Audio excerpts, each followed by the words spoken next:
Hey everyone, I'm Renee from Ilsley Library, the Adult Services Librarian.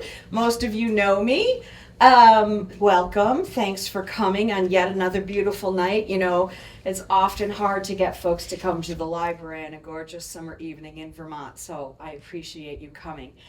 I also have a partner in crime who's going to come up and introduce himself. Come on up, Drew. We're so thrilled to have him. Hi, I'm Drew from Middlebury Community Television, and I'm recording the talk tonight. So if you know anybody who wanted to see it but couldn't come, you can either head to Google or YouTube, type in Middlebury Community Television. We're always the first result. And for all of MCTV's filmings, they're all closed captioned now too. So if you know anyone who needs that, that's also available on all of our videos now. Great. So, Thanks, Drew. thank you, Renee. Also in the back, my partner in crime, Becky, is back from the bookstore. Becky from the bookstore. We have been doing an author series with the move and the busy season. We had taken a pause, and I'm thrilled to have her back with us today. I'm also really thrilled that is she a publishing person? Oh, yes, she's my outreach. Becca Burgee. Outreach. So I got an email from a lovely woman, Becca Burgee, telling me all about Julie and her book. And I said, well, hell yeah, let's bring her to town. So Peter and Julie, many of you I saw were chatting. You probably all know this, but I'm going to read it anyway. Peter and Julie met and graduated from Middlebury College in 1954. A French and yoga teacher for many years. Julie has a master's degree in marriage family therapy. I'm going to take you home with me. I'm going to need some help. And Peter has an MBA at the Drucker School of Management. They practice stewardship forestry at their family forest in Granville, Vermont, June through mid-October. So lucky us that she is here. I'm going to hand it over, but I did forget to mention if you need to use a restroom, through the arches, through the door, and there's 2 in the hallway. So, take it away, Julie.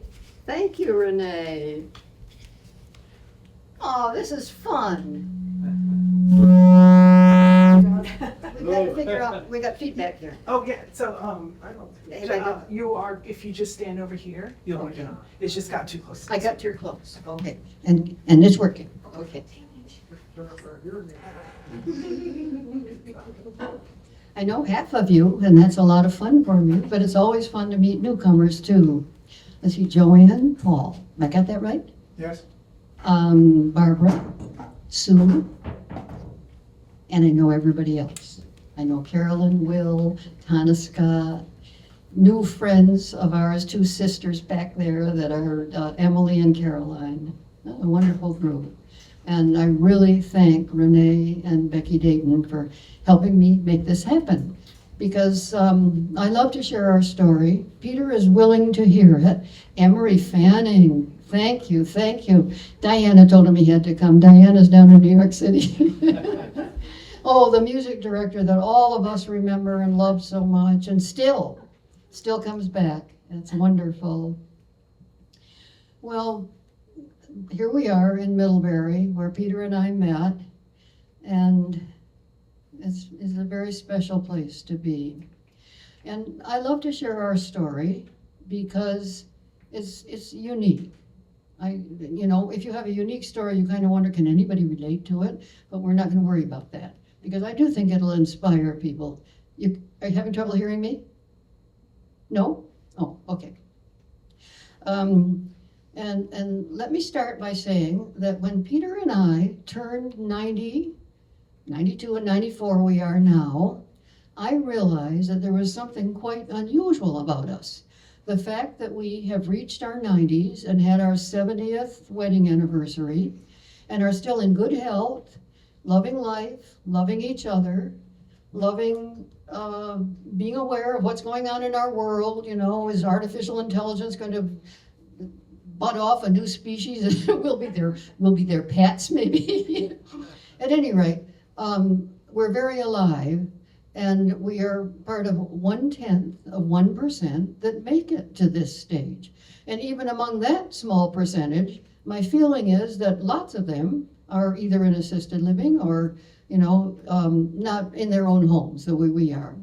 So as I thought about this, it dawned on me that there is something quite unusual about the way our life started off, and that may play a role into what we are doing today, how we are surviving today. And that's why on the flyer I dared say, can mental illness be a gift to a relationship? That's a pretty bold statement to make. And my book backs it up if you will read it all the way to the end. And since there's a lot of spicy details, I am so old that I did not mind revealing every little quirk and dysfunction that I have in life. And a lot of people are quite fascinated with that. And they get stuck on that rather than really seeing the meaning of this. And that is that if you are willing to examine your life at a very deep level, and if you've got a psychosis, you have no choice. You're either going to not make it or you will examine your life to figure out what is making you tick and how to address that. I like to think of what happened to us as a near fatal accident. Most of those are of the body. Terrible automobile accident, an avalanche that crushes you, you can think of fires. We've just gotten through the Altadena fires and our daughter lost her house. But this was an accident of the mind. However, no matter what kind of a near fatal accident you have, immediately your everyday reality is gone. It vanishes instantly. And you were thrown into another reality, one that recognizes you are no longer capable, you no longer have safety, you no longer have security. You are on your own in an unrecognizable world. I've read some books of people that have had terrible accidents, and there's a lot of similarities. So it's not just the fact that in a mental illness, in a mental catastrophe, you are faced with an enemy within. And that is one thing that separates and makes different the people that have mental illness from those that have had, acts of God happen to them, let's call it. So the response may be a little bit different. The first response to a psychosis is instant survival. Any kind of a catastrophe. Can I stay on this side of life rather than flipping over to the other side, the end of life? That's the same in a psychiatric hospital. Everybody's struggling with their worst symptoms. The worst symptoms are the first symptoms, and they tend to fade eventually. That does not mean that it doesn't come back, and that's a little bit about what my book is about. Reinterpreting the relapses that happen, not as signs that the illness is winning, but that something quite different. That there is another force, a cosmic force. I almost felt I met this cosmic force when I was first in the hospital, those early days, and I talk about that too. But that this force, lost my train of thought for a moment. I was thinking about the cosmic force. It just hit me. You have an experience of it, so that when you have these relapses, and nothing of this happened at all during the whole healing process of my life, it began to dawn on me when I decided I've got to write this story at age 80. So by that time, I felt that I was almost an archetype. I wasn't Julie Parker, and all of my little dysfunctional parts of me seemed like they could belong to any human being. And at that point, then why not talk about them and let people realize that when you are willing to confront, and it's extremely difficult because the parts of us that make our life dysfunctional are wily, believe me. I've had many, many years of therapy, and you get 2 years of a marvelous therapist. Oh, I'm really getting there. I've got my life all figured out. The parts of us that are probably at the core of our being that got formed in earliest childhood do not want to die. They're just like an arm of us or an appendix or something. So you enter, as I say in this book on the back cover, two lovers against a deadly enemy. And I really feel that that's what it was. No matter what kind of accident you have, you are up against the deadly enemy of how will I survive. But once survived, then comes the second deadly enemy for anybody with mental illness of relapses. and realizing that you do not have yourself all figured out. And of course, after each relapse that you work through, you feel you are stronger whether you realize it or not. But when another setback comes, the tendency is to think, let's give up. The illness is winning. And this is why my theory of life as a mythic journey and these Herculean labors, shall we call them, are leading us towards a final goal that is very important. And that's a pretty spiritual statement, that life has a final goal and that there is some force perhaps leading us toward it. And perhaps it could be, because I haven't talked to people that had a terrible accident, lost their wife, lost one of their children, but I've read a book about them.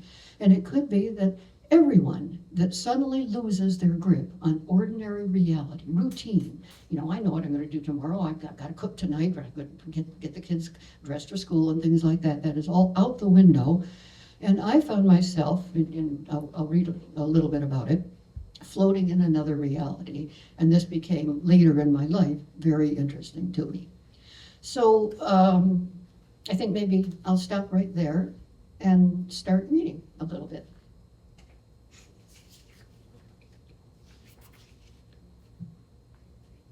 Let's not be spraying papers all the time. I'm going to start with chapter 1, but I'm going to interrupt chapter 1 and then go right into chapter 2. Chapter 1 is about my first symptoms. I had quite a few during my senior year at college.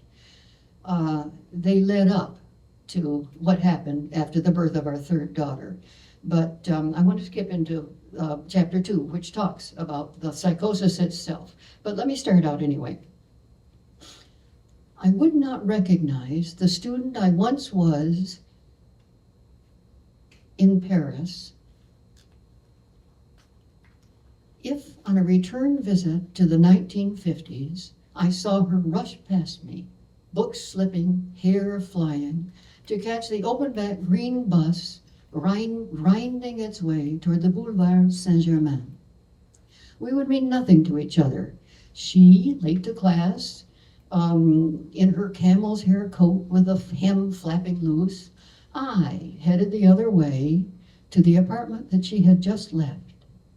But if I did not look back to watch her swing up onto that crowded platform, all the meaning of a life might be lost. Luckily, there is always a thread, maybe dangling from that coat lining needing hemming. The thread is powerful, but so are all the forces that will do all they can to undo it. As this story unfolds, oblivious, there I am, at the outset, sailing into a sea of blankness on a vessel that hides my fate. And then I begin to talk about what happened on this ship, the RMS Queen Mary, bringing me home from that year abroad. So I tried to hide from Peter, typical reaction of these first reactions, shame, hide. I didn't want Peter, who was my love that I had met the year before, to see me in this state when I'd hardly recognize myself. So I kind of hid that summer. But by the beginning of September, Peter came to pick me up, and he hardly noticed any difference. So we got through that year, me pushing down against my symptoms, and married, and had our 3 children, and I had a little trouble after the first one, but I began to feel, after our second daughter, I'm getting better. I'm really getting better. Then our third daughter was born, and I ended up in the hospital.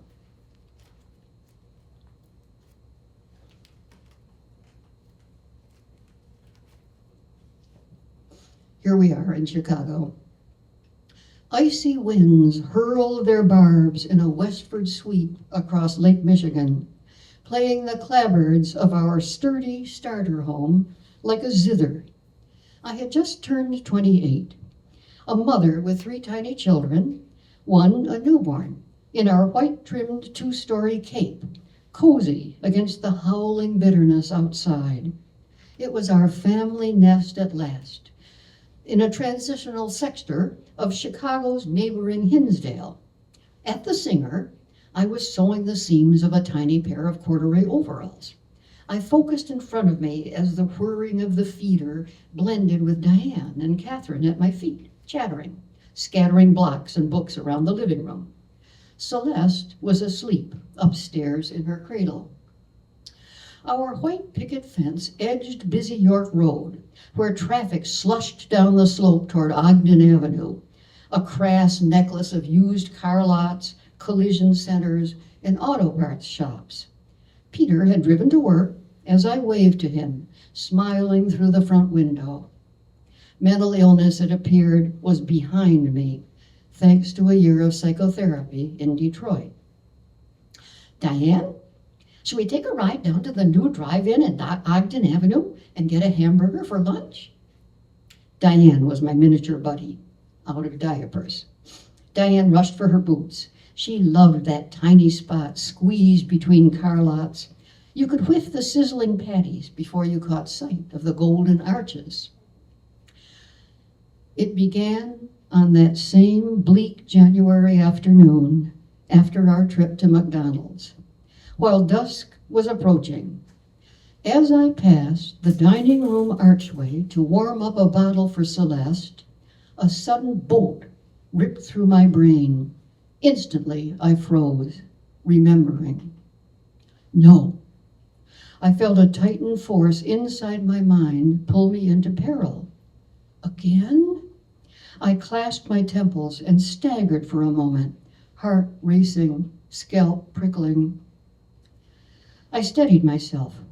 A metallic taste of raw fear spread from tongue to nostrils. Can I have a little? Don't tell me I don't have a Kleenex. Hold on just a sec here. I got one in my pocket. Just Very careful.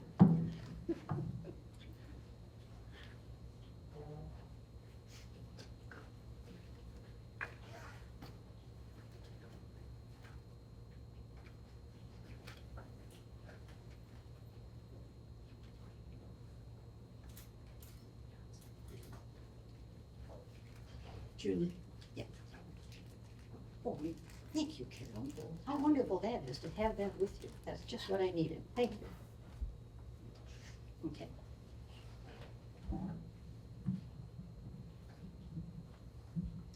I steadied myself, crying out to the living room walls, now closing in. Terror fluttered up through the old fissure in my consciousness. Suddenly, everything ordinary and safe, living room, children playing on the rug, Peter at work, retreated. My vision shrank. The walls contracted. I walked back and forth, pacing. Celeste was fussing in the hallway upstairs. A new assault, more deadly than the first, tore like a tsunami through my prickling brain. It swept me from children, furniture, walls, scattering us like flotsam. I clung to a chair, staggered to a doorframe. The force was colossal, like a black hole sucking me downward into what felt like time and space swirling into a bottomless funnel. I was slipping into shock. Something much more lethal than all my past symptoms was spinning me into its void.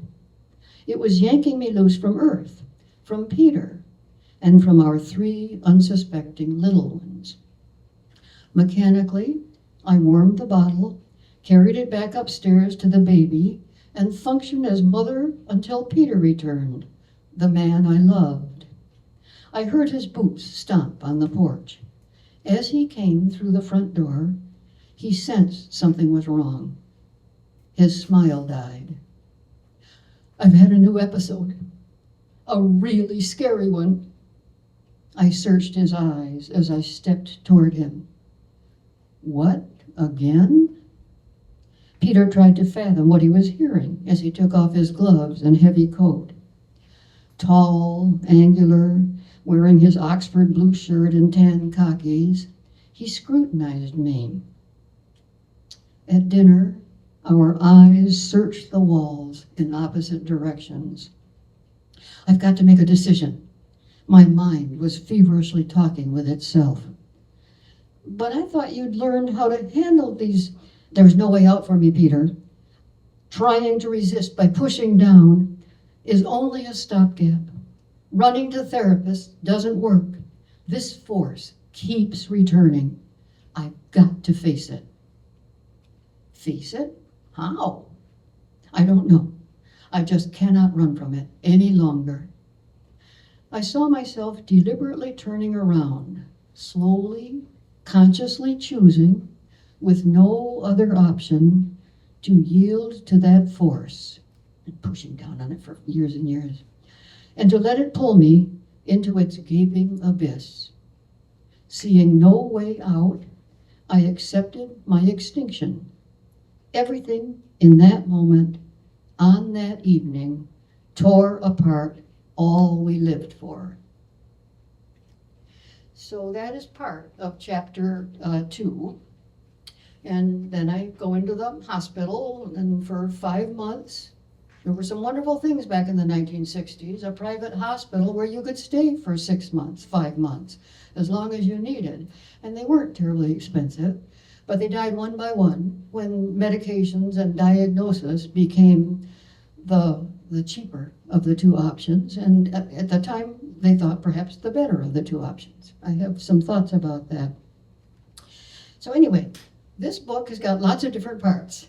It is a psychological case study of two people, character study of Peter and of me, two very, very different. Peter very grounded, I sort of dreamy, airy, recognizing that I needed grounding and longing to be a grown-up from early childhood, looking for a model of my ideal always, but full of ideas, full of imagination. So two very different people that obviously, not unusually, were attracted to one another. On another level, there is a strong theme of place and family, and I'll read a little segment of that. And on yet another, a psychiatric asylum experience, one that I had maybe after a couple months in the hospital. And then finally, on a fourth level, a love story. So I'll share with you how Peter and I enjoyed our first date at Lockjaw's, Lockwood's restaurant. Some of you will remember Lockjaw's. Here's a scene of me at age 6. I was not an easy child for anyone, and especially my parents and brothers. And you begin to look at, how this child might be headed for some trouble. My mother rarely ate all of her dinner, and yet having a successful meal was tantamount to a cum laude for her.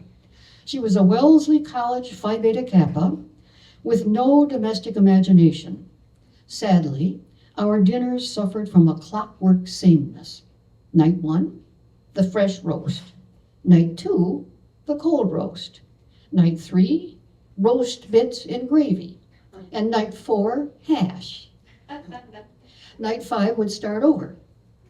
Mother was not original. She was nostalgic. She longed for something embedded in melancholy. Because meals symbolized success or failure for my mother, her fixation gave me an opening to wield my tiny power. Nothing was more tedious for me than sitting at a dining room table staring at a plate of meat and potatoes. Darting around like quicksilver, I spotted traits that could be manipulated. My mother made the cardinal error of reserving time after every meal to coax bites into me.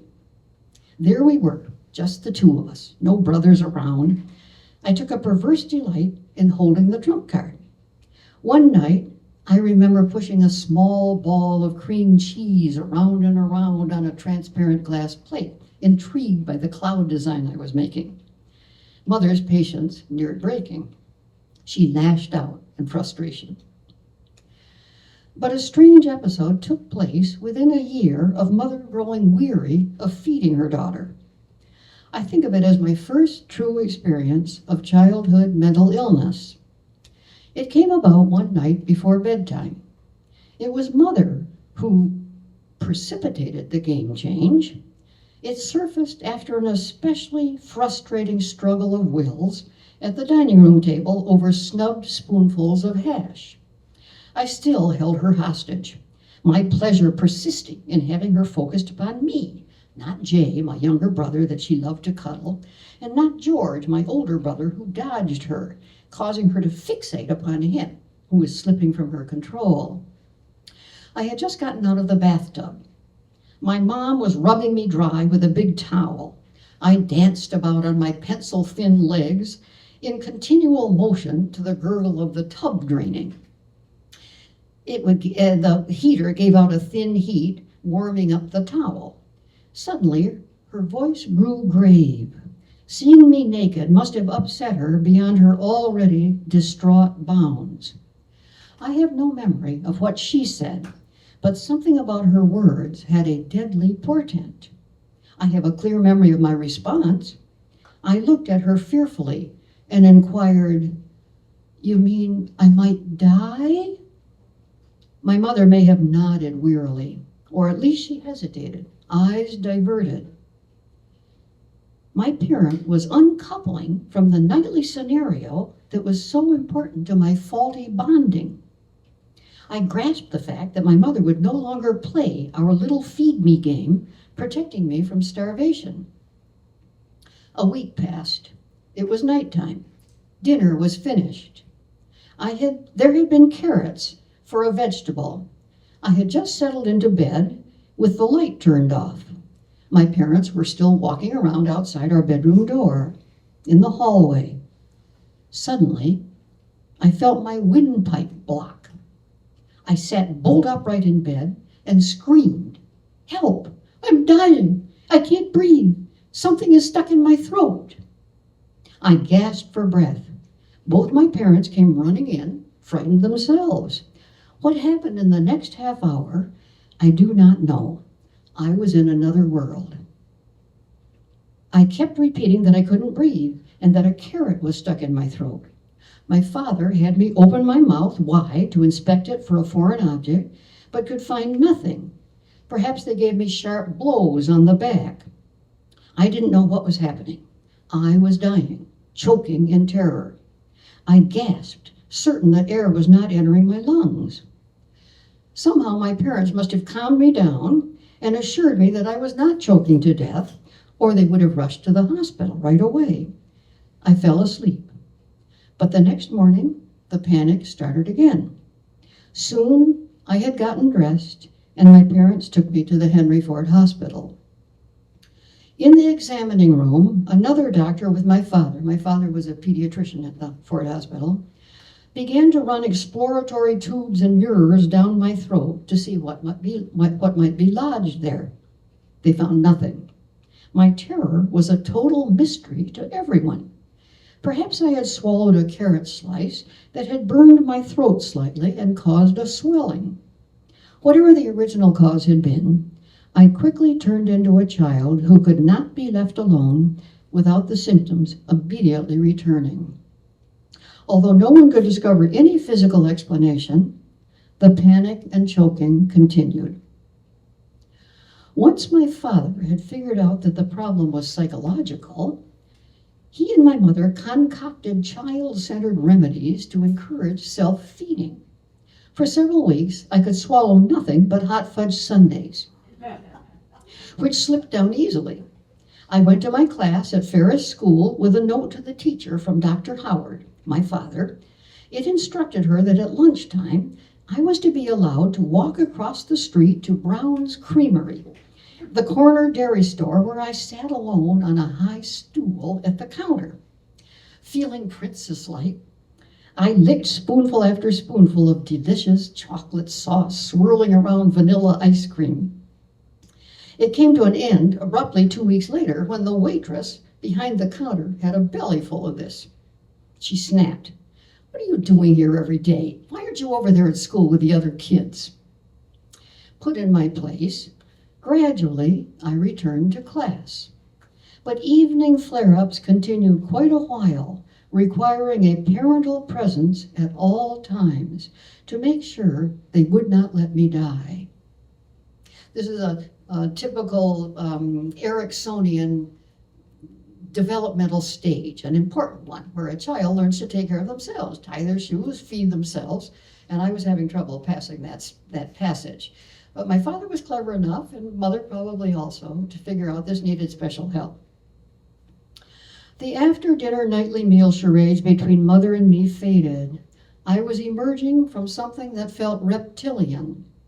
The new skin casing was tender, but the days of enjoying the Sundays at Brown's Creamery and discovering the pleasure of lifting a spoon to my own mouth were healing a lot that was shaky in my life. The little girl with low investment in the tasks required for survival had come up against an either-or challenge. By crying out, "I'm dying," I had dramatically thrust myself into a transition that would, with parental support, lead to my taking responsibility for feeding myself. So, odd little kid to begin with, you know. Lots of us have difficult little kids that come up with their own ways of getting what they need, of finding, you know, perhaps I felt that I was not getting what I needed. My brother, this little brother, you know, he cuddled with my mother and I didn't want to cuddle. My older brother was escaping her control and everything. So I found my way to attract this attention. Here's a brief summary about place and the love of Vermont. When the elementary school year ended, as our teachers were assessing us on yellow report cards, my mother was packing suitcases. She was preparing for the 700-mile trip east toward the small state of Vermont. Our spirits rose with hers as she pronounced the magic words, "We're going home." My mother was born in tiny Wallingford, surrounded by thriving dairy farms. Without my father, who would usually come later, Mother would start out on the journey along with us three siblings. As we crossed the state line from New York into Vermont, she would pull over by the roadside and stop a moment. "Oh, smell it, children. Can't you smell Vermont already?" We sniffed the air with her, surrounded by newly mown hayfields, so we probably did have a little different smell from our Detroit front yards. What we inhaled was our mother's transformation. We were entering the land of our mom. We were headed into idyllic weeks in Vermont, where a deep summer safety replaced my fear of a mother bewitched nightly at home. Awaiting us were favorite relatives and gently rolling blue-green mountains.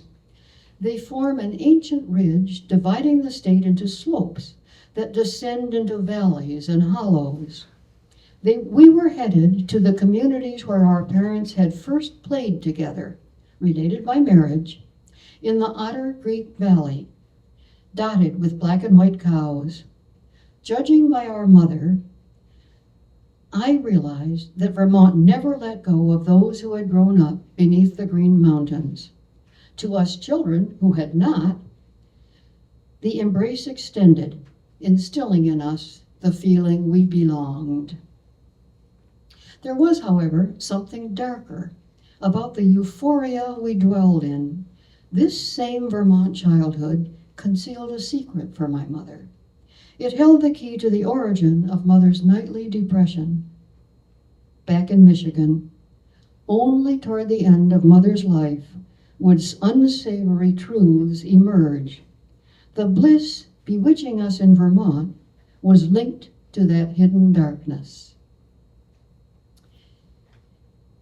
Now, here's a little portrait of me in the hospital. Perhaps I'd been there for about 6 weeks or 7. In Forest Hospital, volunteers brought fresh flowers, and aides took us on walks. One German woman watered window plants weekly, and she always smiled at me. "Do you think I'll ever get well?" I asked, clinging to her pleasant face. "You will come over this," she answered. Her twisted word order made her message stick with me. Loving language, I repeated her phrase in my mind like a mantra. "I will come over this. I feel come over this. There was no predictable pattern to patient suffering. Some were in constant states of torture, like Muriel, deteriorating before our eyes. A sign that one wouldn't or couldn't recover was the rumor running through hospital corridors from patient to patient that someone was being transferred. A comment, "Have you heard? Muriel is being taken to Metropolitan," sent chills through each of us. We patients knew that Metropolitan was the low-cost state institution reserved for the most resistant cases. Metropolitan meant madness, I assumed, with no way out, the repository of zombies. Getting well was the dream that never let me go. I sought out Arletha, one of the nurses. Repeatedly, after an especially frightening episode, I would run to the glass enclosure seeking her. "Arletha, help me. Do you think I will ever get well?" "Of course you will, Julie." There was a security cell that may have had padding.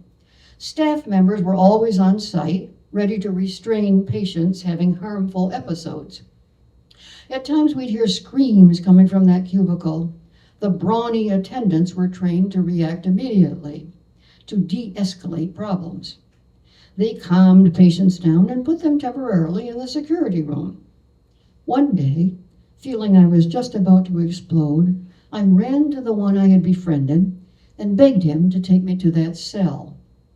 "Tie me up, Amal. I'm about to blow apart." He smiled. "You? Nah." I insisted.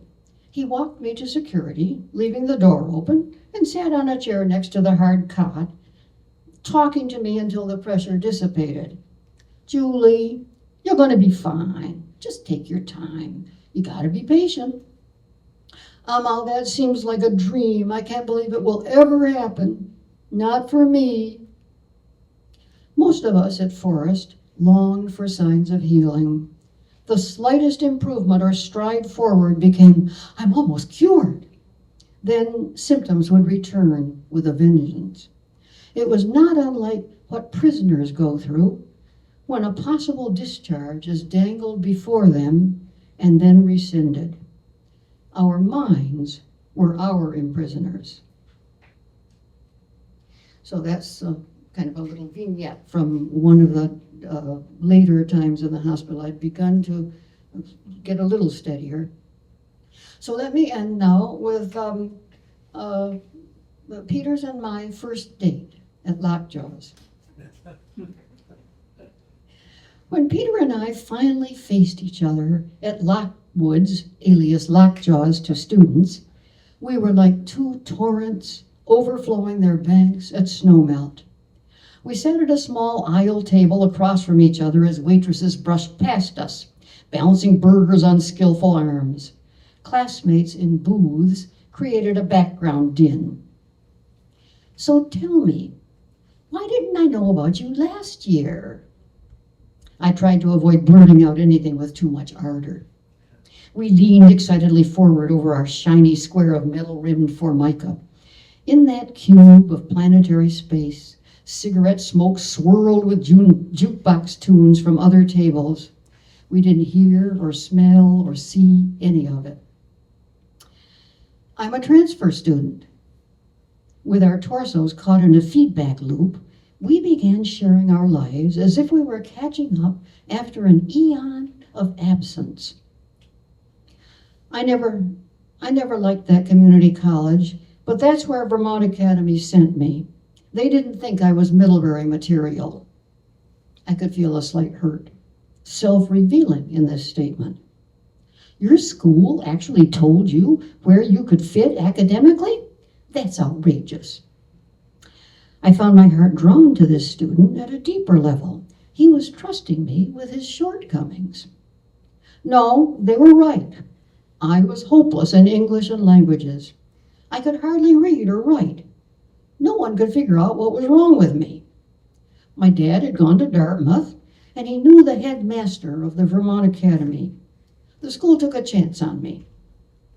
At each revelation, I felt increasing safety, a reassurance I'd never felt with any male my age. So what was it like for you at that school? Well, there was always tutoring.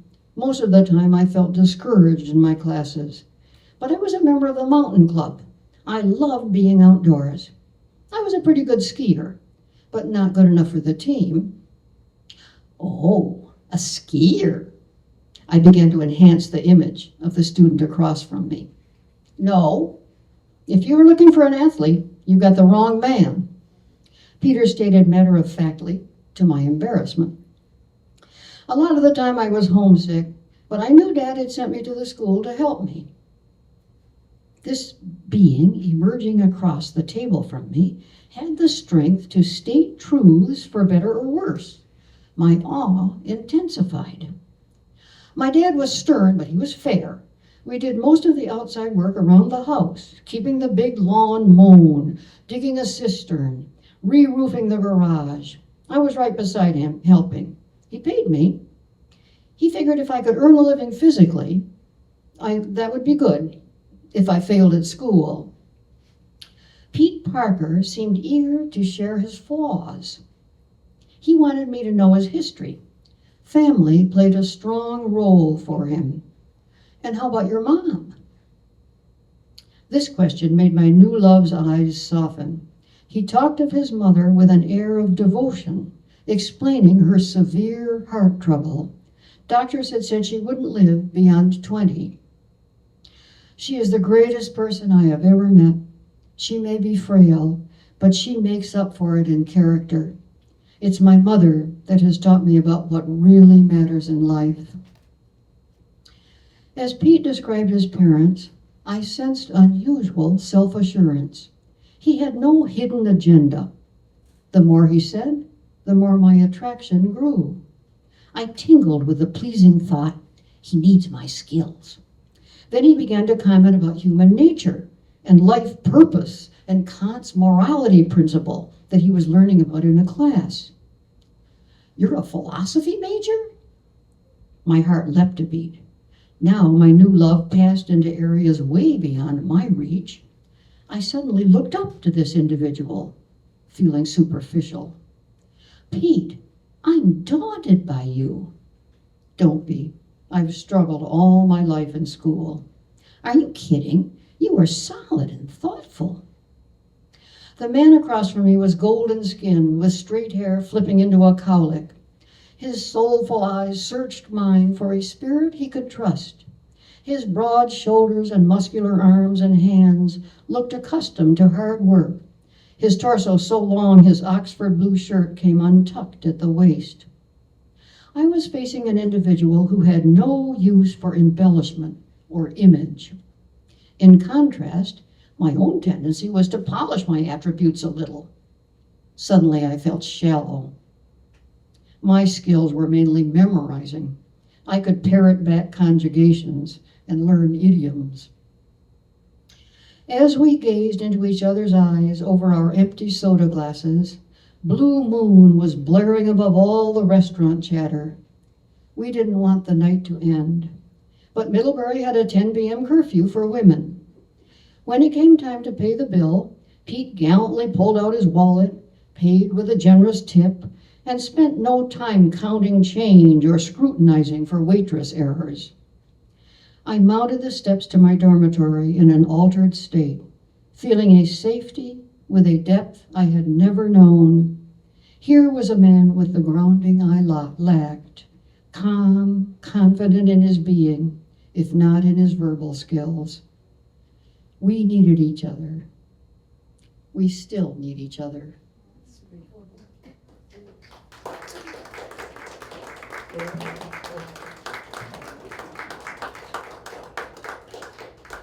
So great fun to have you all willing to listen to this story. And I love to share our story because it is an unusual one, but I'm just as interested in everybody else's story. So maybe we'll come back next year. I have a thought about the idea of seeing our life as a heroic journey, with ourselves the protagonist, the hero of our journeys. Some stories are more dramatic than others, and the book, The Writer's Journey, written by Christopher Vogler, is like a Bible handbook for any screenwriter that hopes to get their manuscript read by Hollywood or by the film industry. And what he has laid out is life as a mythic journey, or their story must be a mythic journey, and he has laid out the 12 stages of this mythic journey. And when I read it, it really surprised me at how my life had this inciting incident. My first reaction was push down, shove it back, don't run from it, run it, I kind of run from my own legs. And then finally comes the moment when you realize you can run no longer, and you turn around and you face the disaster, and then the journey begins. So the beautiful part about this theory is that it retranslates or reconfigures relapses and setbacks as steps forward. I mean, the Herculean labors that led finally to the end of his journey were steps forward towards the final goal. And that's a pretty spiritual idea, that maybe life has a final goal for all of us. I feel that my life revealed that in a way, and certainly towards the end, there was just that enlightenment or transformation, or whatever one might want to call it. So this is how I can dare say, ask, can mental illness be a gift to a couple? It has been to us. And I have the feeling that it could help other people if they retranslate, reinterpret the setbacks in our life as steps forward.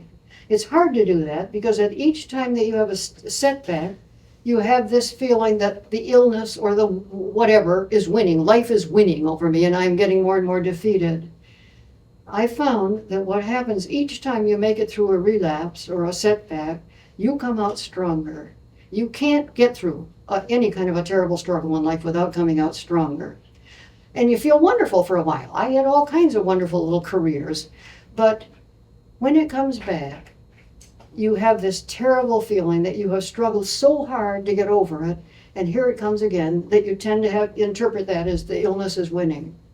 My experience was that is a falsehood. It is not true. It's just that our energy is so low, and the struggle to feel this is coming on again, I've got to struggle again, almost makes you question or drives you towards despair. And that's why the title of my book is Journey Beyond Despair. I think that Peter and I both together, finally when we, as a retirement project, bought our farm in Vermont, that triggered my final episode, I would say, and it was situational depression. Even though my illness came before diagnosis and medication was terribly important, since I've got a master's in it, I could look back over this whole journey, and I do in the epilogue, and I put a name to each one of these diagnoses, and what I had. Each time it was different every time. I do not feel that had I focused on my diagnosis, or had there been the marvelous improvements in antidepressants that there are now, that I would have been as well off as I tend to be, because I looked at my own life. Each time I had a setback, it drove me deeper towards the core of my own being. And I kept discovering, none of us have that many quirks or dysfunctional parts of ourselves. I had two major ones. And by the relapse returning, I almost had the feeling a cosmic force is forcing me to look deeper into myself. And when I finally hit the core of my being, I was healed. Once you've discovered and faced the wily enemy, that these parts of us do not want to die. They are a part of us built in from early childhood, and the last thing they want to do is give up their power. So it's a game of tracking the beast in a way. And I'm not quite sure why it happened as it did with us, but what I'm hoping that people won't say, oh, this is so much fun. Look at all these salty stories about Julie. She's revealing her sexuality. She's revealing this, that, and the other thing. That people get kind of stuck on that and miss the important point of what it took to face embarrassing parts of ourselves. And I could not have written this story at age 60 or at age 70. Finally, at age 80, there was enough distance between me and the worst of these symptoms so I could face them, write about them, and see the value of them, and hope inspire others, And even if a person, because many of us, everybody has got somebody with mental illness in their family. Even if the person, the sufferer, cannot see, oh, you know, these setbacks are strengthening things. You've got to face them. If the people around them, if their support system could hold this view, that would be a huge help. I don't think the sufferer needs to say, oh my God, this terrible thing, you're telling me that this is a step forward? No, that doesn't make sense to me. This is too threatening, too horrible. But all we're trying to do is keep people alive, not give in, not commit suicide or something like this, until we get them through that period. And if the support system could hold this beautiful idea that we are on a journey headed towards a final goal of something magnificent, that could help an increasing number of people.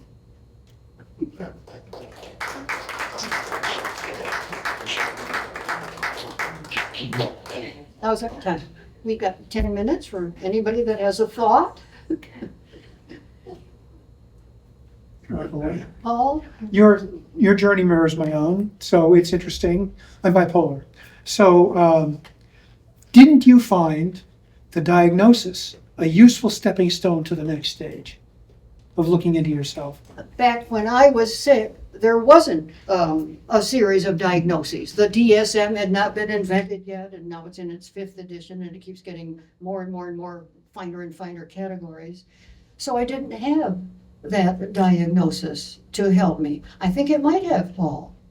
That's an interesting thought.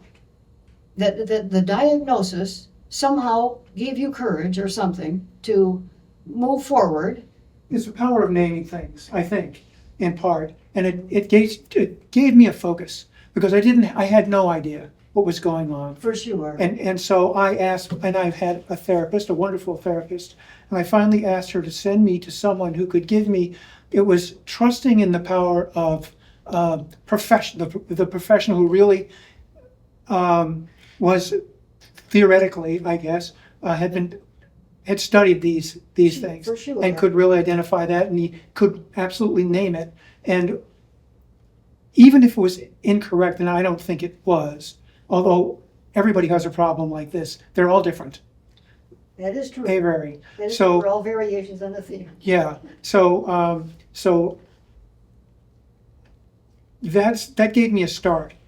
And so one of the things I could not do was retreat into denial, for example, Excellent. after this. Excellent. And so because denial is a tool of the monster, really, inside. This is, you can just say, well, you know, I'm feeling better now. So no, there's nothing wrong with me. And when that's not available any longer, when you decided to abandon that as a retreat, you can't anymore because it's been nailed by the professional. You know, it's just, you know, you have a label now. You can't get away from that. So it forces you to really apply more attention to this. Can you see your life as a journey? And that It has been, yes, it Okay. has been. Right, nothing that I would ever have planned or my parents would ever have wished on me, for me. Good point. But yeah. Yeah. No person in a sane mind would undertake a journey like this. It's Absolutely too painful. Nobody would. Right. And this is why I say, can mental illness be a gift? It forces you. If you're going to get well as I got, you are going to know yourself, know thyself, right down to the bottom of your soul. And that's rare happening. I don't know if it happens to an awful lot of people that are mentally ill. And for the normal person, they don't need it. They don't need it. But for most of us, we're not 100% normal. We've all got some kind of a little neurosis that kind of annoys us or feels that, why did I say that? Why did I do that? You know, where's that coming from? I can see that that's not helpful to my life. It doesn't make me proud of myself. You know, that's the kind of typical thing. And therapy can help those people. The more motivated they are to try to understand and see themselves, the better. The more information you have, the more you have to work with, certainly. Good So- point. Good point. Yeah. Thank you, Paul. Renee. Julie, I'm curious as you grew out of the age that you shared with us, how your parents I assume they continue to support you because you're such a fantastic human right now. And I'm just curious, did they ever feel the need for a diagnosis? Did they ever lose faith, or how did they continue to support you?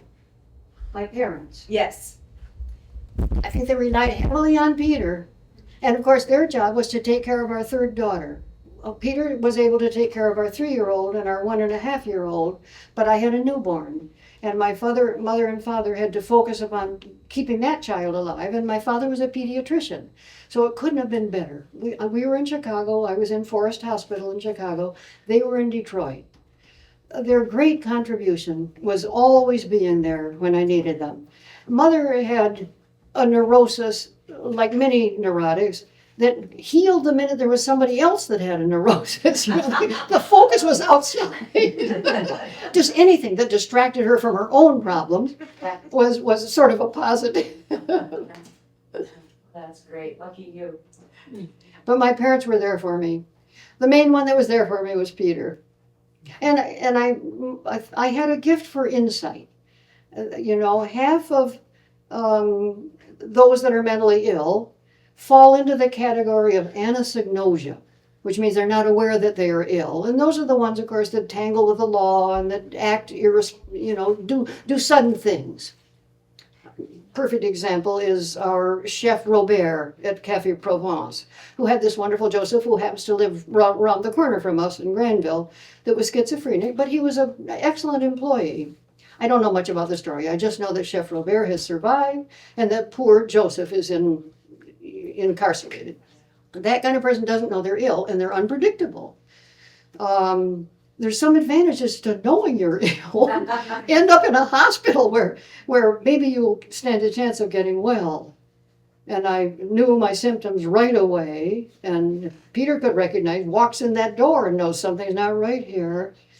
And yes, Carolyn. You kind of touched on it, but I'd love to hear your thoughts. You were talking about the difference in the mental health care system from the long stays that were available now to, medication and diagnoses. And do you feel comfortable sharing your thoughts on where we're at now and the difference?